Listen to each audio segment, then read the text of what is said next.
Don't tempt me.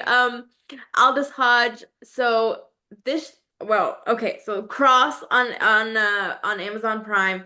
This show, Mm, and you've said this has exploded in a way that has taken a lot of us by surprise, including you, maybe. I mean, you guys were already, renewed for season two before season one even came out. But yeah. it's such a treat for somebody like I've, watched so many of your things, and I'm like, Oh, he's thank you. having a moment, like it's exciting. And so, what is it like from your perspective to sort of get all this feedback and It means I didn't waste my life trying to chase the wrong dream. Um, no, it's amazing because I do feel like I've been in this business since I was 3 years old, and I feel like in this job, this is the feeling that I've been waiting for a long time. In my job position, as far as feeling valued, feeling supported, fully motivated, but also I have the responsibility to help shape and inspire others in the space of bringing out their maximum potential. I get to learn in depthly from an inside seat about what makes the magic actually work. I get to learn from, incredible leaders like, Ben Watkins. He's amazing. And I told him straight off when we first started this, I said, man, I'm here to grow. I'm here to learn. You're going to be my teacher. I want to learn how to be a better producer. I want to learn how to be a better, writer, better, you know, uh, crafting stories. I want to be a better storyteller. And I just want to be a better businessman as it relates to this. So I'm in the prime position for evolutionary growth, and it's amazing. And to have that supported and backed by like the audience in the way that they've been here, to have Amazon say, look, we saw a couple of cuts. We don't need to wait. We just gonna give you that second season just straight off. It's never happened. I've been 36 years in the game. It's never happened to me ever. yeah. So huge reinforcements of support, positivity, and belief in this particular experience. I'm just very grateful, honestly, just very grateful. Well, and Cross, I feel like is so suited to everything that you do very well because the charisma, Thank you. you just exude charisma, but it's like you have, moments that are a little bit more actiony, then you have the drama, Yeah. comedy. How did you sort of build all these facets? I mean, obviously most of it's in the script, but like you have to bring it to life. So what did you do to sort of get in this mindset of somebody who's kind of like a jack of all trades and is able to pull all these little elements off? Only thing I had to do was be excited. I'm so motivated by this character and so excited. I'm inspired by the writing. A lot of people know that, I read the first like 10, 15 pages of the script and immediately called my team and said, yo, this got to happen. I gotta be because for a long time in my career, I've been looking for this kind of representation of just a character and a man, but also in particular as a Black man reflecting who and what we are outside of the sort of societal stereotypes that we always get hit with. I'm like, yo, this is who we truly are. And I love that. And Cross is somebody who just runs in a room, knows exactly who he is. He's probably already won the conversation, won the debate before they started the conversation, and he's so brilliant, so flawed, but also still so excellent. And it's an actor's dream to be able to hit all of those notes in different levels in a contained space to show the fully fleshed out human experience of one person. And I love the fact that he's not stagnant. He's not particularly rescinded in any area of his emotional gait. I love this character. So yeah, I'm just, my approach comes from just the sheer excitement of wanting to just be him and show him. And I really like that the show is not shying away from sort of what's going on in the criminal justice system, like all these things that we're struggling with, all these sort of questions we're having, however you want to frame it. What was that aspect of it for you to be able to like have these really honest moments on screen about? Well, it was refreshing. So that is a huge thing, especially when you have, your partners like, you got your Amazon, your Skydance, your Paramount TV at the time, now it's CBS. But when you bring up a situation and say, hey, look, guys, we're gonna talk about this, but we're gonna be honest. And they say, yep, do you think? Whoa, like really? It's so refreshing to have that kind of support from the big, from the home team, just because as artists, our job is to really, our the magnitude of our power is driven only through our truthful experiences. If we cannot speak on that or push that into our work is always going to suffer. And it suffers because the audience themselves are not disconnected. They're not stupid. They're not, they know they live these experiences too. So if they're going to show up, they want us to tell them the truth in an entertaining way. But through our work, we're having a conversation with the audience. So it's incumbent upon us to be honest.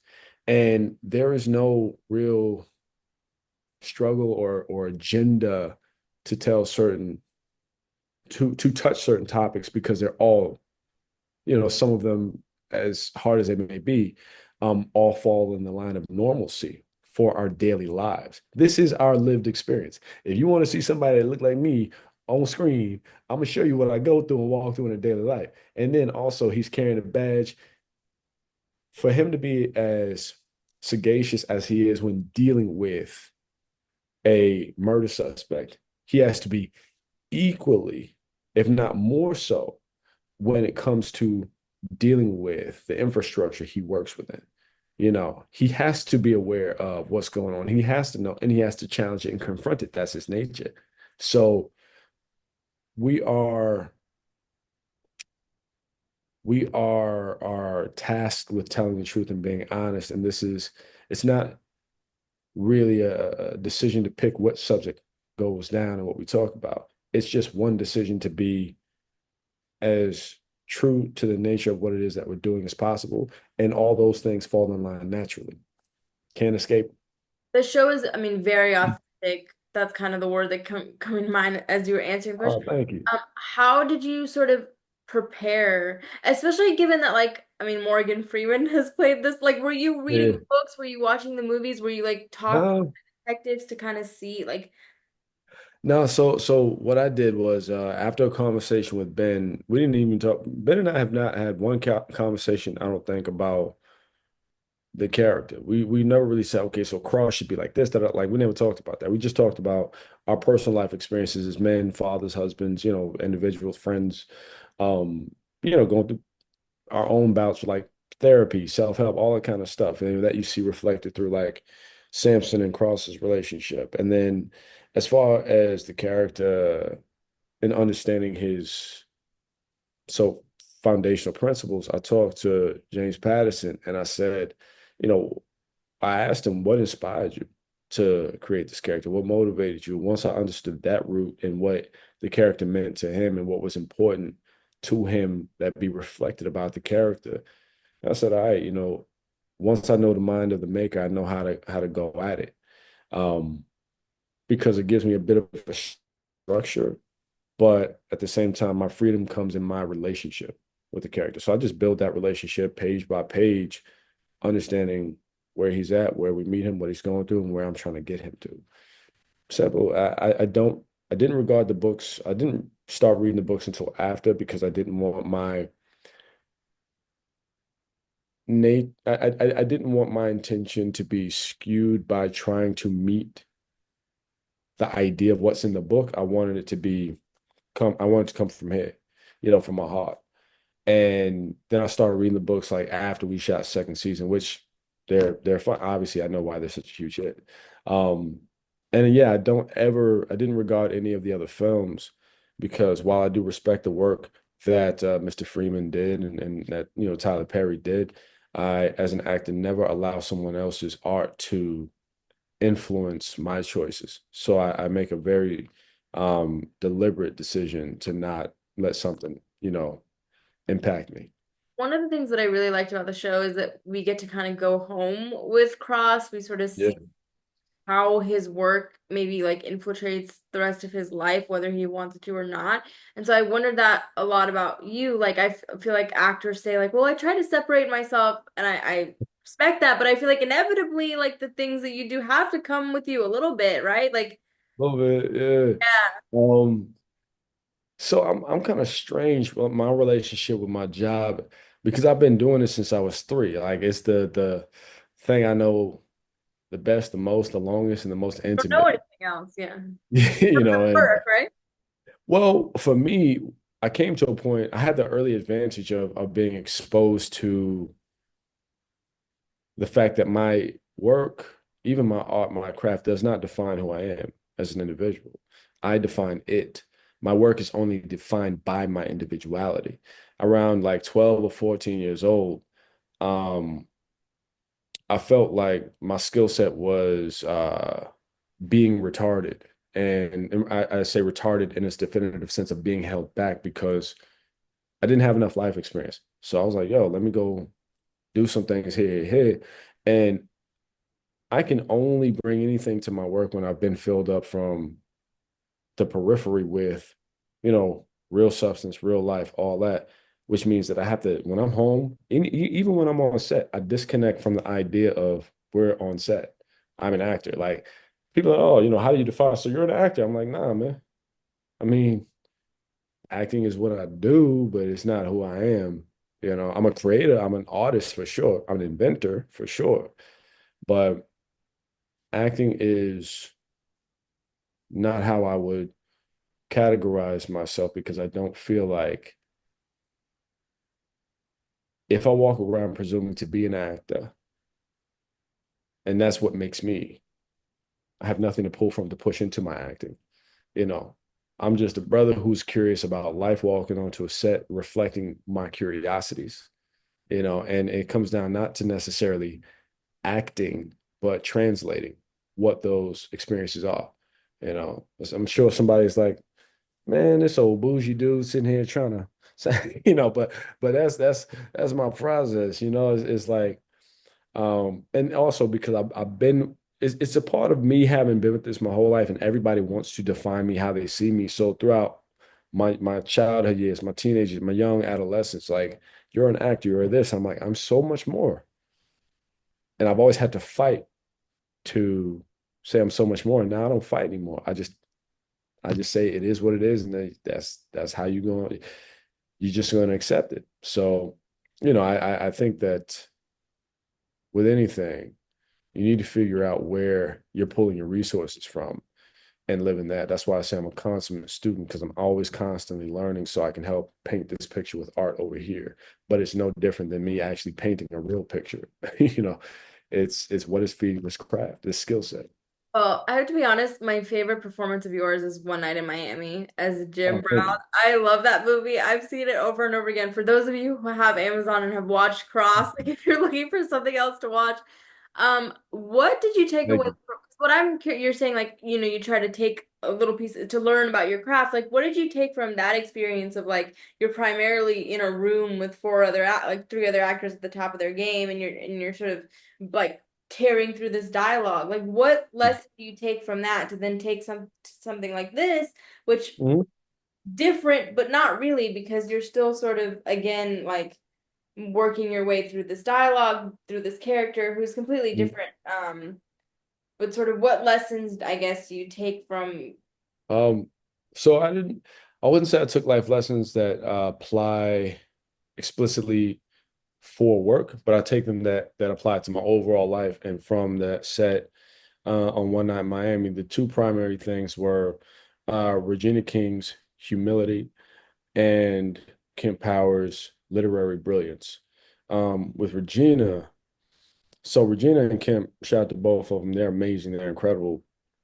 But, Kemp wrote the play, and transitioning a play into a film is an incredibly hard and arduous task. And then for Regina to take this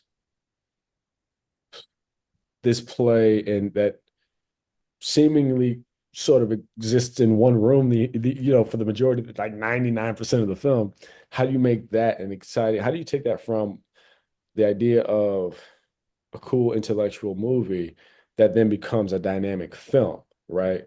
So the work that she and Kemp did together to boil it down to what it is, I think was absolute brilliance on a plate, right?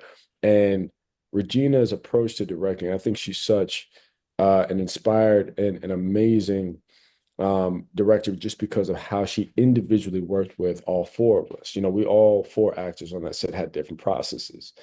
And, you know, like working with like Kingsley Benedict, he's amazing. His approach to it was so disciplined, and I picked up some tips from him because he'd be running around with Malcolm X in his ear 24/7. So I had my my interviews that I would watch and reference 24/7 about Mr. Brown, but like I started shifting how I kept him in my ear, the entire time and running things to understand who he was in those moments in that particular period of his life. But Regina was truly exceptional with her approach to the work, with her individual approach to each of the actors, and with how she brought that whole film together. And Kemp, the conversation that he intentionally displayed and all the points that it hit and sort of the nature of its value and in that period and what he did, I learned from the narrative side of things how you can compose and insert so much substance within a truncated space. And yeah, those two uh, who I'm lucky enough to still count as friends today. I learned so much from them in terms of just how to get over, the hill of shooting a film is incredibly difficult. How you shoot that film is going to dictate your experience, how you choose to experience it. And then it also informs the end result. And their approach to how that film came about is really what drove the success and uh, the infinite impact of what that film eventually achieved. That was a masterclass to just sit back and watch them work. It really was a masterclass. I wonder, Yeah. like, as an actor, because when you engage with something like One Night in Miami, I remember like kind of watching it and rewinding it because I wanted to kind of take in certain pieces of dialogue. Whereas like Yeah. with Cross, like I binged it in an embarrassingly short amount of time because I was so engrossed. I wanted to know. Like, so do you consider, like, do you think about that when you're maybe making it, or and then in your work, like, do you also find yourself just binge watching, or I don't know, how do you sort of intake um I binge watch. I binge for different reasons. For me, when I watch the work, I'm still working, you know. Um, and for me, I'm always really, for projects that I jump on that inspire me, I'm really excited to get to the work. So I definitely want to watch it. And when I do watch it, I'm looking for I wish I could just sit back and relax and watch it as just a non-biased viewer, but I'm looking for, okay, did we do that right? Can I push here? Because every time I watch one of my performances, which I typically watch my performance one time, and that's it. I think that's just it's not always a choice, it's just kind of how it ends up. But I'm looking to figure out how much more I can grow because I want to be able to put like three, four, five characters that I played in a room, and then they all look completely different. So I'm chasing that, I'm chasing whatever that looks like. Uh, so when thinking about how things shape up, you just want to make the best product possible. So you bring your A game and you want to work with the best people possible. And I look for areas where I'm inspired. If I'm working around people that do inspire me, that I can learn from, that make me feel like, all right, I'm stepping into a class. And you can learn from any and everybody. I'm talking like if you're an actor on set, you can sit there and learn from the craft services team. You know what I mean? If you know how to look, if you know what you're looking for, because life informs us from every point. But really, you just want to make the best product. And then when you do make it, you sit back, you review. If you're proud of that work, if you're satisfied, then you've done all that you need to do.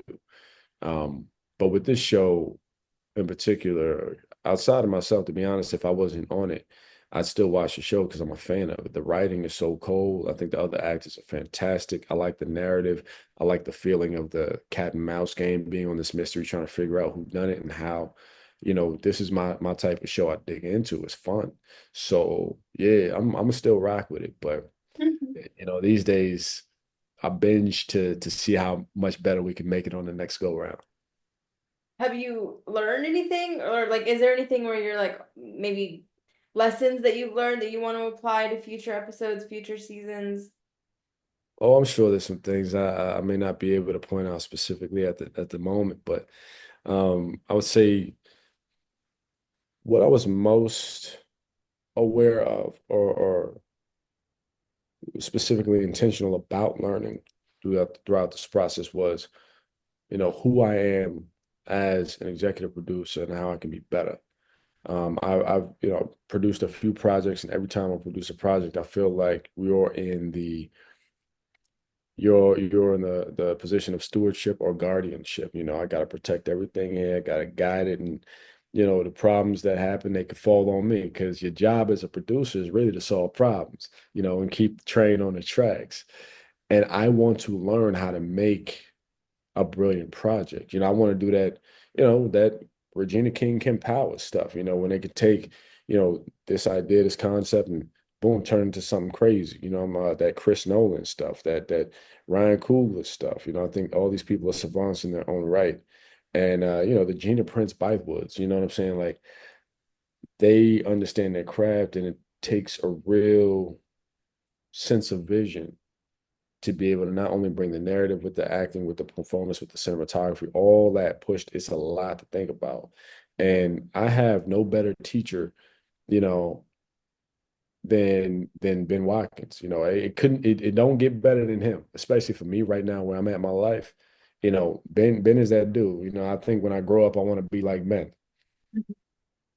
I really love the idea that, life can teach you anything if you know where to look. That's the Oh, nugget yeah. from our conversation today that's gonna stay with me. I have to let you go, but Aldis, is there anything that we haven't talked about or I haven't asked you about that you just want to touch on, that you want our audience to know about anything at all?